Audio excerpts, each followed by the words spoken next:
Promotor de Justiça, Procurador de Justiça, Desembargador do Tribunal de Justiça do Rio de Janeiro, professor titular em 3 frentes e meu maior professor de toda a minha vida. Hoje a gente vai conhecer em primeira pessoa Humberto Dalla Bernardina de Pinto. Tudo bom, professor? Tudo bem? E aí, mestre, que alegria te receber aqui. Muito feliz dignamente. de estar aqui com vocês, né? Parabéns pela estrutura, parabéns por toda essa organização aqui. E estou muito feliz da gente poder compartilhar algumas histórias aqui com o pessoal. Isso aí. A primeira pergunta que eu faço sempre é por que a pessoa escolheu o direito, né? E eu queria te ouvir se você já tinha familiar no direito, lá na Tijuca, né? Na Tijuca, Na né? Tijuca, De onde veio esse nascido e discernimento? criado na Tijuca, exatamente. Eu acho que é um somatório de coisas, assim. Eu senti realmente uma inclinação, senti uma vocação pelo direito. Eu nunca tive dúvida que seria a faculdade de Direito. Meu pai era advogado militante. Meu padrinho era advogado civilista também, fazia muita família, sucessões, inventário, né, essas coisas. Mas ele era um cara assim mais reservado, não tinha tanto contato assim com o meu padrinho. Eu via mais o dia a dia do meu pai. E aí eu defini já com 16 para 17 anos que ia ser direito. Da mesma maneira que na faculdade eu já tinha definido que eu ia fazer concurso público desde o 4º período e toquei a vida. E você estudava onde no colégio? Eu estudei no Marista São José, na Tijuca, a vida Conde toda. Bonfim? Primeiro na Conde Bonfim, lá no alto, e aí depois, os últimos anos, né, o antigo 2º grau, a gente fazia na Barão de Mesquita, antiga 8ª série, 1º, 2º, 3º científico. Fiz a minha vida toda lá. E aí foi pra UERJ? E aí fui pra UERJ. Pertinho de casa? Pertinho de casa também. Tinha dias que eu ia a pé pra UERJ, dava uns 30 minutos de caminhada. E fazia faculdade de manhã, depois comecei a estagiar de tarde, depois fazia matéria de manhã, matéria de noite. E assim fui levando. E como é que foi durante a faculdade, assim, a sua relação com a UERJ? A UERJ naquela época estava um pouquinho mais bem estruturada, já sofria com greve, como é que foi essa experiência? A gente passou por umas 2 greves bem longas, assim. Graças a Deus a gente não pegou greve no último ano, que era o grande pavor do pessoal, né? Porque aí atrasava a colação de grau, atrasava a formatura, atrasava a aferição da OAB, né? Até 1994 não tinha prova da OAB, não tinha exame da OAB, né? Você era... direto no escritório modelo? Você recebia uma comissão da OAB no escritório modelo. O meu ano foi o último em que isso aconteceu, porque o Estatuto da Ordem é de 94. Foi o ano que eu me formei. Então a gente pegou assim a raspa do tacho. Então você viu o teatro? Cheguei a ver o tetra. Teve bolão na minha turma da UERJ, eu ganhei o bolão, embora eu não entenda quase nada de futebol, né? Diz que Deus socorre os ignorantes. Mas teve um bolão enorme na minha turma na época, final de faculdade, e foi uma graninha, assim, ajudou na festa de formatura. Mestre, e aí durante a faculdade como é que foi? Você gostou do direito, gostou da faculdade? Quem foram os professores que mais te inspiraram? Você deve ter pego um pessoal com carcaça lá, né? Grandes nomes. Era uma outra época, né? Hoje a faculdade de Direito tem, salvo engano, 120 ou 130 professores, né? Naquela época era muito menos, assim, você tinha 2, 3 professores por cada cadeira, né, que se dividiam, e às vezes você tinha um estagiário docente, mas eu tive aula com o ministro Barroso logo no 1º e no 2º ano, ele estava voltando de Yale, né? Minha turma foi a primeira turma que ele pegou quando ele voltou. Então, mestrado ou doutorado dele? Ele tinha feito o LLM, né, que é o mestrado, né, que é um curso, enfim, super reconhecido. Tive aula com o desembargador Weber Batista, de processo penal, tive aula com o Paulo César Pinheiro Carneiro, de processo civil, tive aula com o Simão Isaac Benjó, de direito civil, que era uma referência no Ministério Público, enfim. Era um professor, como era um corpo docente bem menor, assim, os professores eram mais conhecidos dos alunos, né? Ricardo Lobo Torres, enfim, só para comentar alguns assim dos mais conhecidos assim na época. Então foi um período muito interessante. As turmas não eram tão cheias, né? Hoje você chega eu tive turma esse semestre com 115 alunos, né? Se todo mundo fosse aula no mesmo dia, não cabia na sala, mesmo no Maracanã, que é a nossa sala grande. Então as salas não eram tão cheias, aí você via o pessoal migrando de uma sala para outra. Eu assisti algumas aulas do Zé Carlos Barbosa Moreira como ouvinte, né? Eu assisti algumas aulas do Fux como ouvinte, do ministro Fux, que você ainda tinha essa possibilidade. Hoje tem uma quantidade de alunos muito grande. E você acha que mudou muito a postura do aluno daquela época para de hoje? O que você vê de diferença na faculdade? Mudou muito. Você acompanhou essa transição Eu toda? acompanhei essa transição. E eu vejo isso hoje também com os meus filhos, né? Eu tenho uma de 14 e um de 9.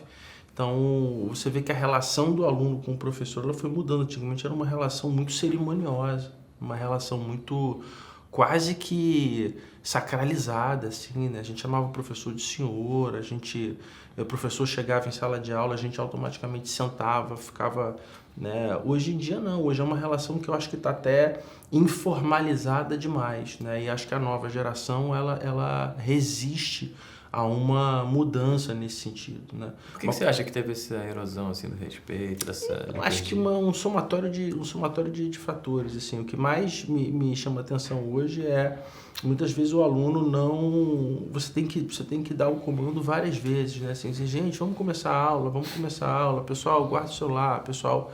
E o celular hoje é uma praga, né?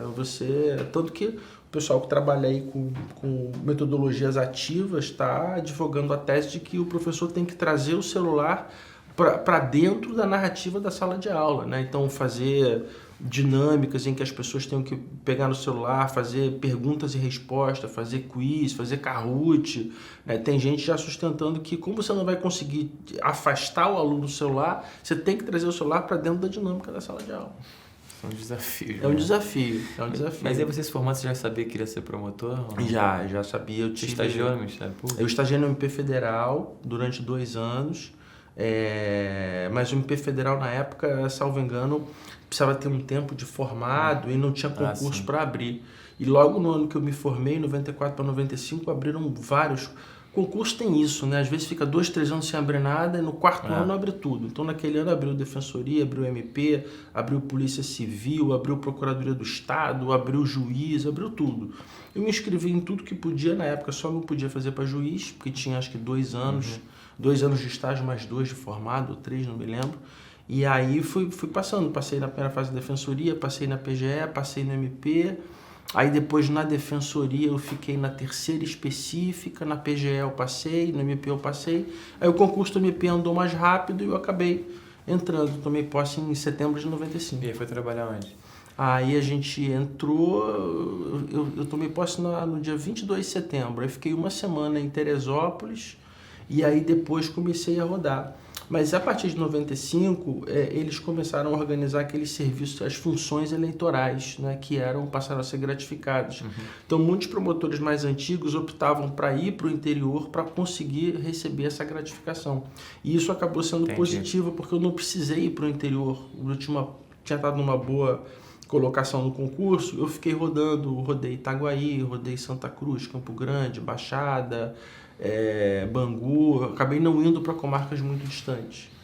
Continuava morando na Tijuca? Continuava morando na Tijuca e isso me facilitou também porque eu já estava fazendo mestrado. Eu entrei no mestrado antes de entrar no Ministério Público. Já se formou então fazendo o próprio mestrado? Já me formei fazendo o próprio mestrado, né? E era uma época curiosa, Zé, porque hoje em dia você tem prova do mestrado, você tem 8 vagas, 10 vagas para 200 candidatos, né? Antigamente era o contrário, você tinha 10 vagas para 15, 20 candidatos. Por quê? O pessoal não atentava muito para essa carreira acadêmica? O pessoal não atentava, eles achavam os professores que não estimulavam? Como é que a maioria dos professores não tinha mestrado, um ou outro tinha mestrado, doutorado praticamente ninguém tinha, né? Tanto que a UERJ durante muitos anos teve a figura da livre docência, né? Você escrevia uma tese sem a necessidade de fazer matérias e essa tese te equiparava ao título de doutor. Depois a CAPES cortou isso, reconheceu o título de quem já tinha, mas não permitiu. E agora vários professores fizeram doutorado já como professores. Já como professores para atender esse requisito da CAPES.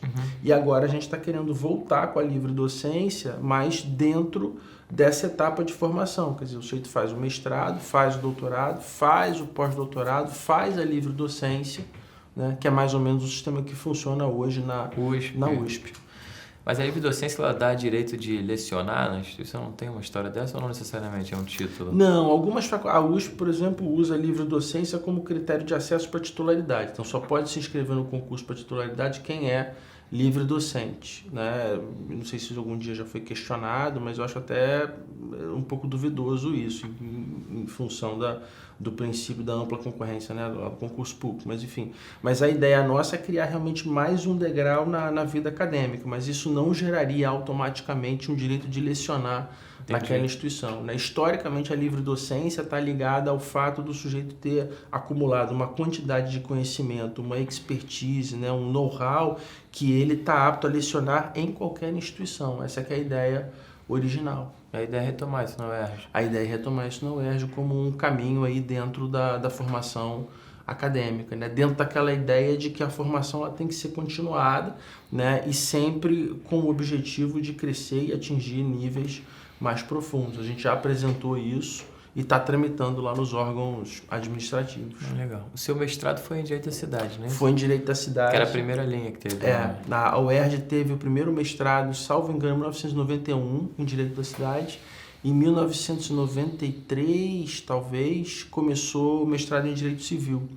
E as outras linhas foram chegando só bem depois. Então, eu fiz o mestrado em Cidade e fiz o doutorado em Civil.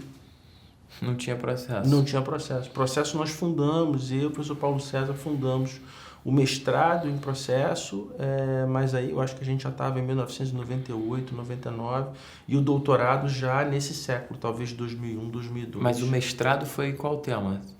O mestrado eu trabalhei com a transação penal, porque tinha acabado de sair a lei dos já era um especiais. tema processual, né? Já era um tema processual, mas o direito da cidade tinha essa versatilidade, né? Você podia trabalhar temas desde direito empresarial, passando por civil, penal. Eles enxergavam o direito da cidade com viés interdisciplinar. Entendi. Hoje está mais especializado, hoje está mais focado. E o doutorado foi direitos individuais homogêneos. Direitos individuais homogêneos, né? Trabalhando a natureza jurídica desses direitos. Não era exatamente uma novidade, né? Mas era algo ainda recente, por causa do Código de Defesa do Consumidor e por causa da legislação que foi surgindo a partir daí. E tinha uma discussão muito grande, né? Como é que esse direito se colocaria, se era um direito subjetivo, se era um direito potestativo, se era uma outra espécie de direito subjetivo. Então a gente, primeira parte da tese, trabalha com a figura do direito material e na segunda parte a gente vai para a tutela, que é o direito processual propriamente dito. E aí tudo isso em paralelo, Ministério Público e o mestrado, emendou o doutorado direto? Emendei doutorado e entre o mestrado e o doutorado surgiu o concurso para professor, né? Porque antigamente você começava no primeiro estágio, que era professor substituto, né? Você começava como professor com mestrado. Então, você tinha que ter o mestrado para fazer a prova. Depois, você era promovido a professor adjunto, quando você tivesse doutorado. Depois, associado e, finalmente, titular. Hoje em dia, os concursos já abrem diretamente para adjunto, né? Só pode abrir concurso para substituto se você abrir para adjunto e não aparecer nenhum candidato inscrito, o que é muito raro hoje em dia. E aí, o que me chama muita atenção é o seguinte, você começou a dar aula, então, na graduação... Na UERJ ou não? Já tinha dado? Comecei na graduação na UERJ em 1997 como auxiliar, que era aquela figura do professor precário, né? Professor temporário. Auxiliar, fiz o concurso no começo de 98 e em 98 já comecei como substituto. E dava aula na escola do MP, de uma cadeira chamada Princípios Institucionais do MP. Comecei a dar aula também em 96 para 97. Então, desde então, 97, você estava dando aula na graduação. O que me chama a atenção é que eu cheguei em 2010 em TGP e desde então estou lá, então a gente tem mais 13 anos aí. E nesse tempo todo você continua chegando às 7 da manhã, preparando o quadro. Isso você sabe que é difícil levar uma carreira assim, né? Com esse afinco na graduação, até porque hoje você é professor titular, né? Enfim, tem uma projeção tremenda, enfim, todo o andamento profissional também. É desafiador até pela própria postura dos alunos, enfim, um certo descaso, né? E você mantém isso, né? Essa diligência, esse afinco, o que para mim é inspirador e às vezes é excepcional também. Então, me conta um pouco sobre isso. Você faz isso por paixão, por uma devoção, por missão? O que você sente ali na aula da graduação? Porque também se mantém na graduação. Você gosta da graduação? Eu gosto da graduação. E eu acho que o professor tem que estar na graduação. É a graduação que forja o professor, né? A gente tem hoje excelentes professores, mas que tem um viés mais de pesquisa, tem um viés mais de escrever e tal, mas eu acho que, em última análise, a função do professor é ensinar. Daí você ensina, você faz o sujeito aprender algo que ele não sabia, né? Você incorpora algo novo aquele sujeito na graduação. No mestrado, no doutorado, você vai lapidar, você vai aprofundar, você vai dar uma outra visão, você vai fazer um contraponto a algo que ele já tinha, mas é na graduação que você vai fazer isso. E eu acho que é fundamental. Há uma resistência muito grande, tem muitos professores que não gostam, né? Fazem de tudo, colocam estagiário docente, colocam 2 estagiários docentes, vão dividem a graduação aula. ocupa, né? Você tem que preparar a aula, tem 1h40 de aula, tem que pegar 2 turmas. Realmente a graduação pesa. Pesa, mas eu acho que é fundamental. O professor ele vai acabar perdendo a mão se ele não tiver na graduação. Eu até acho que a gente pode temperar um pouco isso, né? Nas faculdades americanas é comum o professor dar aula um semestre, no semestre seguinte ele fica pesquisando, faz visita em uma outra universidade. Eu acho que dá para intercalar. Dá para intercalar, mas ele precisa ter alguma atividade de graduação, até porque o direito está evoluindo muito rápido, né? Antigamente a gente preparava a aula no final da década de 90 e você usava aquela mesma aula anos. Hoje em dia eu não consigo usar a mesma aula de um semestre para o outro. Né? A velocidade da alteração das leis e a quantidade de atos normativos, resolução do CNJ, portaria da Corregedoria Nacional, resolução do nosso tribunal, decreto-lei, instrução normativa. Uma jurisprudência informativa, toda semana. Toda semana você tem informativo do Supremo, informativo do STJ, os temas afetados para repercussão geral no Supremo, para RESP repetitivo no STJ, para IRDR e IAC nos tribunais locais. Então, hoje em dia é um esforço, né? Tanto que você vê que os manuais, eles estão cada vez trazendo menos doutrina, menos controvérsia. Antigamente você comprava o livro, vinha lá, qual é a natureza jurídica do direito de ação? Primeira corrente, segunda corrente, terceira corrente. Hoje não dá mais para fazer isso, porque você tem que se manter atualizado. Então, os manuais eles estão se tornando grandes livros de referência, para você não se perder nesse emaranhado de normas e decisões judiciais. É uma tendência clara também de volumes únicos, né? Reunir livros. Seu livro mesmo, eram 2 volumes. Qual umas 5 edições já que está no manual volume único, não é isso? Está indo agora para a sexta edição, volume único, e a gente foi tirando o resto do conteúdo e foi criando livros em separado. Então a gente tem o manual de tutela coletiva, que temos juntos, tem o manual de mediação e arbitragem com o Marcelo Mazzola, tem o manual dos juizados especiais com a Márcia Duarte, e a gente ainda tinha aquele projeto do manual de ações constitucionais, que algum dia Deus vai nos permitir que ele saia. Então hoje também eu sinto o seguinte, cada vez o aluno lê menos. Sim. Na sua graduação você devia ler livro efetivamente, né? Sim. Hoje em dia, só o caderno, apostila, transcrição. Você acha que se perdeu um pouco sua formação jurídica? Isso faz diferença na última linha para o aluno? Faz diferença. Eu acho que a nossa grande missão é resgatar um pouco isso, né? Mas aí também tem alguns problemas, tem algumas variáveis que entram nessa equação. Antigamente você tinha 1, 2, 3 livros de referência por matéria. Então você começava lá a fazer direito penal. Você tinha lá o Mirabete, você tinha o Paulo Zé da Costa Júnior, você tinha lá o Damásio.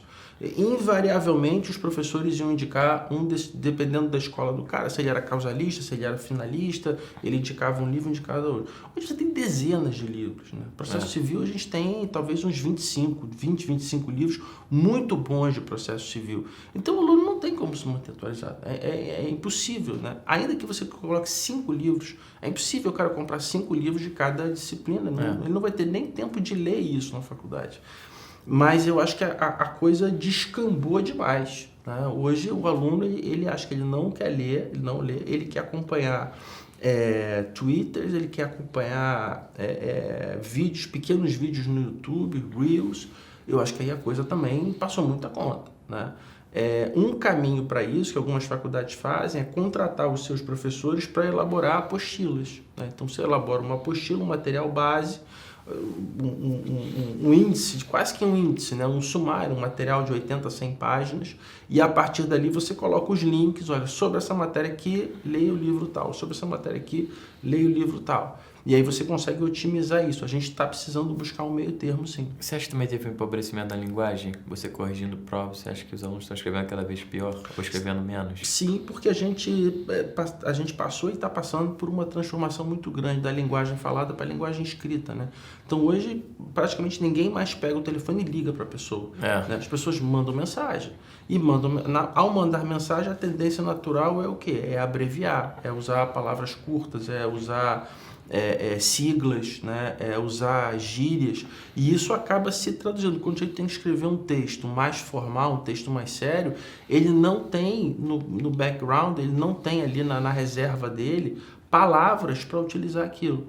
Então ele não só não está lendo, então ele não consegue armazenar aquelas ideias, aquelas palavras, como ele também não está praticando, ele não está escrevendo. Então você tem um duplo déficit. Isso. E uma outra coisa que eu queria te perguntar é o seguinte, mestre, o seu pós-doutorado você vai fazer lá na UConn, não é isso? Fiz na UConn em 2003. E aí, como é que foi essa experiência? Esse comparativo também, desde então você já participou de vários eventos internacionais, está sempre nesse intercâmbio. Como é que você vê a diferença do nosso ensino aqui para o ensino lá fora? Tem uma diferença substancial ou a gente idealiza também? Eu acho que ainda é muito importante, né? Ainda é muito importante. Eu ia originalmente para Washington, eu estava aplicando lá junto a um professor de Washington, e aí uma dessas coisas da vida, né? Um dia eu sou convidado para jogar basquete com o pessoal do consulado americano ali no Leblon, e aí chego lá de cara com um professor que a gente automaticamente ficou muito amigo, teve uma sinergia muito grande, e ele já era professor titular da UConn, de Connecticut. Aí eu falei, estou pensando em estudar nos Estados Unidos, então o que ele faz uma visita lá na UConn, né? E aí eu pensei, é melhor eu ir para uma universidade onde eu já conheço o professor do que uma outra universidade onde eu estou indo no escuro, né?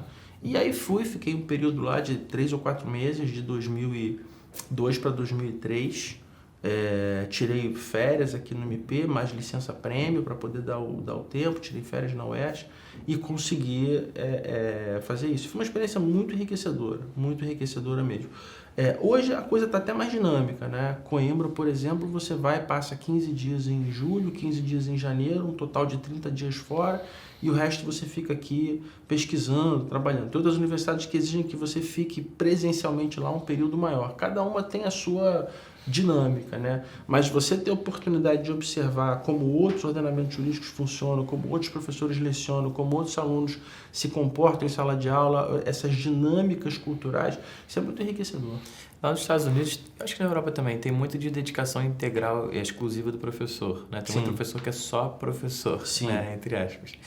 Aqui não tanto, né? Aqui não tanto. As universidades públicas começaram a retornar a esse modelo, né? Até hoje fazem concurso para DE e concurso sem DE, embora haja uma discussão jurídica muito grande, se isso pode ser imposto ao professor, aí tem ações judiciais para quebrar o DE, enfim, isso é um emaranhado jurídico, né? Mas eu acho que é uma ideia interessante. Eu acho que não deve haver uma dedicação exclusiva em termos absolutos. O sujeito ele tem que estar liberado para fazer algumas coisas, e isso hoje é viável. Então ele pode, por exemplo, ter dedicação exclusiva numa universidade federal, mas ser pesquisador convidado de um outro centro, de uma outra instituição. Ele pode dar aulas esporádicas, por exemplo, na Escola da Magistratura, na Infam, em Brasília, ou numa outra instituição. Eu acho que a gente tem que dosar ali um pouco, né? Isso nos Estados Unidos vem muito da questão da disputa do mercado, né? Então, é muito raro lá você ver um professor que seja advogado, um professor que seja magistrado. Para isso, ele obrigatoriamente tem que optar por um sistema part-time. Ele vai ser professor part-time. Então, ele não vai chegar à titularidade, ele não vai galgar na carreira como um professor puramente acadêmico, né? E isso acaba fazendo com que ele ganhe uma remuneração menor. Então, tem prós e contras. E em relação à carreira acadêmica, né? Tudo isso que você fez, eu queria ouvir um pouquinho sobre os livros também, né? São muitos livros escritos, artigos. E eu queria te perguntar o seguinte, você acha que para o advogado militante, né? Cotidiano ali, né? Advogado que realmente advoga, ter uma carreira acadêmica agrega para ele? Você acha que isso é importante? Você acha que isso é uma questão opinável, variável? Excelente ponto. A gente foi observando como isso foi mudando com o passar do tempo. Eu me lembro que quando a gente abriu o mestrado em processo, as primeiras turmas invariavelmente eram formadas por pessoas da área pública. eram procuradores do Estado, advogados públicos, defensores, promotores e juízes. Com o passar do tempo, esse perfil foi mudando radicalmente. Então, na última seleção, nas 2 ou 3 últimas seleções, a gente teve aí 75% de advogados privados e o resto de egressos do serviço público. Então, acho que isso mostra como está havendo essa valorização, né?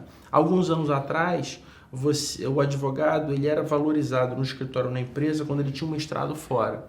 Então ele terminava a faculdade, ele ia para os Estados Unidos fazer um LLM, ou ia para Londres, ou ia para alguma faculdade europeia fazer um mestrado, voltava, e isso era como que um certificado de aptidão, era quase um ISO que ele tinha, né? Alguns escritórios, inclusive, só efetivavam ou só sinalizavam com a possibilidade dele se tornar sócio de capital se ele tivesse um LLM, porque com isso ele demonstrava que ele tinha proficiência na língua estrangeira, que ele tinha capacidade de interagir com pessoas de vários meios ambientes, ele tinha uma versatilidade cultural. A gente observa que isso hoje está mudando, né? A maioria dos advogados está fazendo mestrado aqui, eventualmente faz um doutorado fora, o que também não é muito comum, porque ele tem que se afastar do mercado aqui. Você acha que faz diferença fazer aqui ou fazer fora? Eu acho que hoje em dia não faz mais tanta diferença, até por conta dos avanços tecnológicos, internet, sistemas de streaming, bibliotecas digitais, enfim. Eu acho que a gente vai evoluir para um sistema híbrido onde o sujeito não vai estar fazendo lá fora, ele vai estar indo e vindo, né? Com aulas online, então não vejo nenhum problema de estar matriculado numa faculdade estrangeira, estar aqui e assistir aulas online no ambiente virtual, assistir matéria. A própria CAPES tem sinalizado nesse sentido, né? Os pós-graduações têm oferecido matérias virtuais, né? Então você consegue se organizar para estar um período lá, um período aqui. Eu acho que isso faz parte desse hibridismo que a gente está vivendo, né? Você não vai precisar optar entre fazer um mestrado aqui e fazer um mestrado lá, você vai poder fazer algo combinado. E seu último episódio acadêmico foi a ascensão à titularidade, não é isso? 2017, é verdade. E aí, era um projeto que você tinha um sonho, é meio que um culminado dessa caminhada toda, né? Mas é uma guerra também. É uma guerra também. Agora a coisa ficou mais objetiva, né? Antigamente você só ascendia a titularidade com o concurso, né? Então, além de você fazer o concurso para ingressar, depois você tinha que fazer um segundo concurso. E as vagas eram muito rarefeitas. Você tinha normalmente 1 vaga, 2 vagas por disciplina. Então, isso obviamente desencadeava uma guerra, né? Uma batalha fratricida, né? Pessoas que eram amigas há 30 anos se tornavam inimigas porque já com 50, 55 anos tinham que disputar um concurso público, aí vinha às vezes um sujeito de fora, ganhava, e aí os candidatos que estavam ali há 20 anos dando aula na casa se sentiam desprestigiados, largavam a docência. Com isso, as universidades federais evoluíram para um modelo em que o professor interno ele ascende a titularidade, né, mediante uma defesa de memorial, e os professores externos teriam que fazer concurso. Até pelo modelo da economicidade, né? É muito mais barato para os cofres públicos você fazer a promoção do que você fazer um outro concurso. E a UERJ, então, adotou um modelo híbrido, né? Nós tivemos concursos e tivemos a promoção. Professores mais novos ou professores externos que queriam ascender podiam fazer o concurso. Professores mais antigos se promoveriam, mas teriam que defender uma tese, né? O sistema da UERJ é um sistema único, ele é mais rigoroso do que o sistema das universidades federais, porque a gente tem que defender o memorial e tem que defender uma tese, né? A única diferença é que você não faz prova escrita, o que me parece despiciando, né? O cara que está dando aula há 20, 25 anos, ele não precisa fazer uma prova escrita. E aí, a sua tese total, ela tinha quantas páginas mesmo? Então, ainda teve esse episódio, né? Porque como estava essa discussão na UERJ, eu me preparei para o concurso e me preparei para a promoção. Então, para o concurso, eu preparei uma tese que tinha 979 páginas.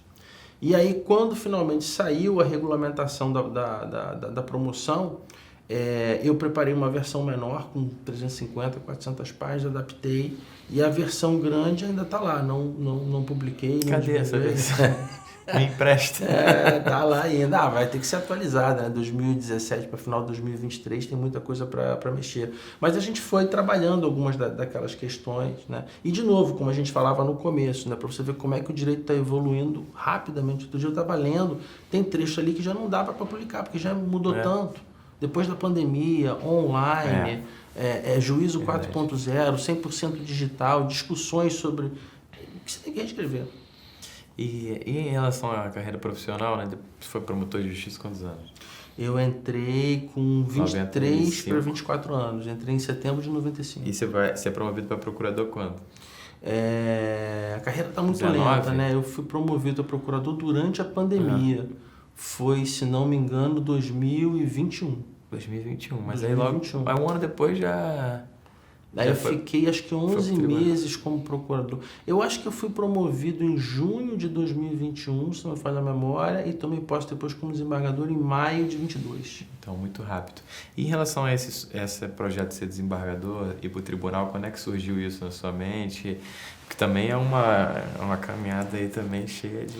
É uma caminhada, eu digo que foram duas campanhas que durante certo tempo elas foram concomitantes, né? A campanha para titularidade e a campanha para a desembargadoria, né? O quinto constitucional é o mecanismo que está previsto na Constituição, prevê que advogados e promotores podem disputar certas vagas, né, no tribunal. E é algo extremamente complexo, porque na verdade você tem que disputar 3 eleições, né? Você tem que disputar uma lista sêxtupla no seu órgão, depois uma lista tríplice no tribunal e depois tem que ser escolhido pelo chefe do executivo. Então, são 3 variáveis, é como se você tivesse 3 campanhas dentro de uma, porque as dinâmicas são completamente diferentes, né? No caso do Ministério Público, por exemplo, o MP normalmente usa o critério da antiguidade. Então, você está disputando uma sêxtupla e você é o 8º mais antigo, você é o 8º na antiguidade, provavelmente você não vai entrar, mesmo você tendo boas qualificações acadêmicas e profissionais. O tribunal ele já leva em consideração o critério acadêmico, o critério técnico, o critério profissional. Muitas vezes o desembargador procura ver, não, mas quais as comarcas que esse cara atuou, em que áreas que ele atuou, ele já atuou no tribunal. Tem desembargadores que até hoje têm resistência a votar em promotores porque não tem a experiência de trabalhar no tribunal, que é uma variável também importante. Eu não acho determinante, mas é importante. E, finalmente, a escolha pelo governador, que é um critério muito político, né? O governador ele vai ouvir o tribunal, vai ouvir o Ministério Público, vai ouvir uma série de formadores ali de opinião até tomar aquela decisão. Então, é uma caminhada. E a minha caminhada foi muito longa, porque a gente teve no meio do caminho a chamada PEC dos 75, né? Então, essas vagas elas surgiriam em 2016, mas no final de 2015 houve aquela emenda constitucional que postergou a aposentadoria compulsória dos 70 para os 75 anos. Então, acabou acrescentando mais 5 anos nessa caminhada. Era para ser uma caminhada de 3, 4 anos, acabou sendo uma caminhada aí de 8 anos. E em que momento que você começou a pensar nisso, alimentar esse sonho de ser desembargador? É uma coisa que normalmente você não pensa. As pessoas chegam para você com essa ideia, né? As pessoas, muita gente no tribunal está sempre captando, né? Tentando captar novos talentos, captar pessoas que têm uma vocação, captar pessoas que eles acham que podem contribuir com a atividade jurisdicional. E aí alguns amigos, alguns colegas desembargadores falavam, você nunca pensou, você poderia pensar, vamos fazer um teste de viabilidade no teu nome, né? Porque tem isso também, às vezes você tem um excelente nome, mas seu nome não é viável, né? Não é viável politicamente, ou você é acadêmico demais, talvez na prática você não vai conseguir ter o mesmo rendimento. É difícil a gente equilibrar essas duas coisas, né? Quantos colegas a gente conhece que são excelentes práticos, mas na teoria deixam a desejar, ou são excelentes acadêmicos, mas quando confrontado com uma dificuldade, uma situação prática, ele tem uma adesão rápida, ele se perde nas teorias. Mas mesmo você que concilia bem os dois, deve ter ouvido muita crítica fácil dizendo que não, é só acadêmico, não trabalha. Sim, sempre tem, né? É uma campanha política. Nem então, só lá, mas a vida inteira profissional, né? Conciliando as duas coisas. Sim. Houve uma... É curioso, porque há alguns anos atrás, o pessoal mais novo não vai se lembrar disso, mas até 1988... né, o cara que estava na carreira acadêmica, ele ainda podia advogar. Então eu me lembro de quando eu entrei no MP, ainda tinham muitos procuradores que advogavam, muitos promotores que advogavam, porque tinham entrado antes e tinham o chamado direito adquirido. E os promotores novos tinham um preconceito muito grande, porque não, aquele cara é advogado, ele também advoga, ele não se dedica. E com o passar do tempo, esse preconceito foi sendo redirecionado do advogado para os acadêmicos. Não, aquele cara é muito acadêmico, ele dá muita aula, e ele dá aula na faculdade, dá aula no cursinho, da aula. Só que na minha experiência profissional eu sempre vivenciei isso, né? Quando eu pegava os relatórios da corregedoria para ver quem estava com o serviço em dia, quem estava com todas as métricas, normalmente o jeito que dá aula, ele está sempre em dia.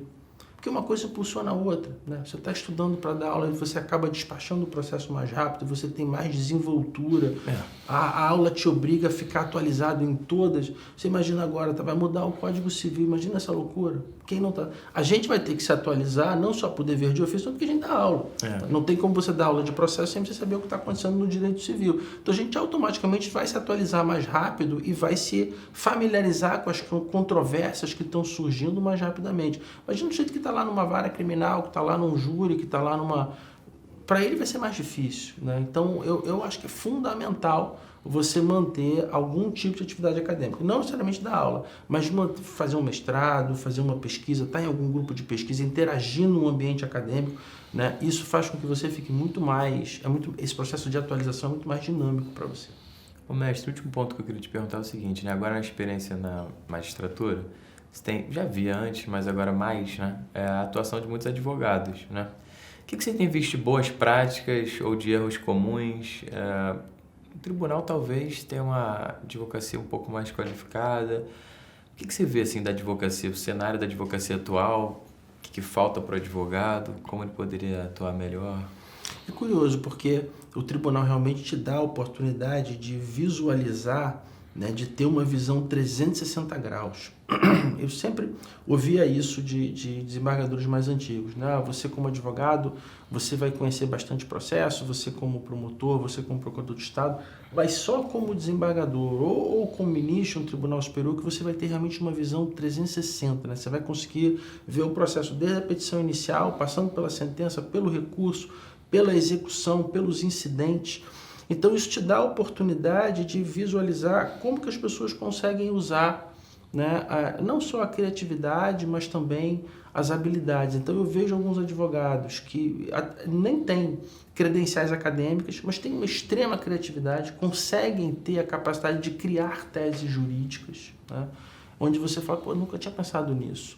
Você vê alguns advogados que não são tão fortes na parte de criatividade, mas são muito combativos. A gente sabe que, sobretudo, no que se refere à produção de provas em audiência, né, o advogado ele tem que ter aquela sagacidade, né? Você está um tempo no júri, o momento da sessão do júri, o júri vai se definir ali. Né? Não adianta o que você vai escrever depois nos memoriais, não adianta o que você escreveu antes. O que importa é o que vai acontecer ali naquele momento, como você vai mostrar aquele fato para o juiz, como você vai mostrar o caráter daquele réu para o juiz. Então eu observo que existem várias habilidades específicas. O advogado que é bom audiencista, o advogado que escreve muito bem, o advogado que despacha muito bem com o juiz, com o desembargador. Então eu diria assim que é importante para o advogado tentar identificar qual que é a sua principal capacidade, qual que é a sua principal competência, né? Qual que é o diferencial que ele tem. Ele fala bem, ele escreve bem, ele consegue visualizar bem, ele atende bem o cliente, né? Ele é muito bom para captar. Tem advogados hoje que basicamente só captam, né? Ele nem conhece muito o direito, mas ele é ótimo de relacionamento social, tem um networking fantástico, tem 1 milhão de amigos, frequenta vários eventos. Então acho que a advocacia está se compartimentando. Né? Aquele advogado que é audiencista, aquele advogado que escreve, aquele advogado que vai despachar, aquele advogado que só entra no processo para fazer recurso para os tribunais superiores, né? Que aí você tem uma dinâmica completamente diferente, é uma outra dinâmica o recurso para os tribunais superiores do recurso para os tribunais locais, né? A maneira como o advogado aborda o juiz para despachar, a capacidade dele de ser ao mesmo tempo sintético e objetivo, de demonstrar qual é o ponto, né? Às vezes eu atendo advogados e falo, eu vim despachar sobre o processo, que está acontecendo isso, está acontecendo aquilo, porque é uma injustiça e tal. Eu falo, doutor, qual o número do processo? A gente tem milhares de processos aqui, só o número do processo. Enquanto o senhor fala, eu quero localizar o número. O senhor vai falar, eu vou abrir o processo na tela e aí nós vamos poder conversar. Então, às vezes são detalhes, né? Que às vezes o sujeito ou está nervoso, ou está estressado, ou não teve uma formação específica para aquilo, né, para lidar com aquele momento ali. Então, assim, a gente consegue observar coisas positivas, coisas negativas, pontos que surpreendem, pontos que precisam ser melhorados. Muito bom, mestre. Pô, obrigado pela conversa aqui. Sempre edificante para mim. Eu que agradeço. Obrigado aí vocês pela pela audiência, obrigado ao Zé pelo convite. Muito bom estar aqui com vocês. Isso aí, pessoal. Isso aí foi Humberto Dalla em primeira pessoa. Até a próxima.